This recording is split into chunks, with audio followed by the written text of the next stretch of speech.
Terpantau satu ambulans di Puskesmas Buah terjebak, tidak bisa dikeluarkan karena air mulai meninggi dan air sudah masuk ke lapangan buah, sudah penuh di lapangan buah.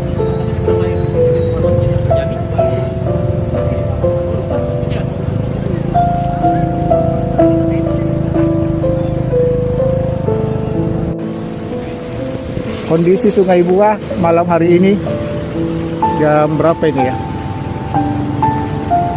Jam 23.37.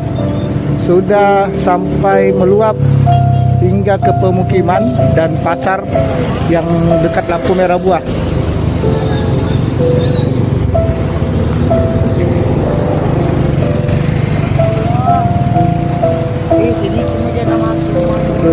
Ini sudah masuk ya. Sudah memasuki rumah warga.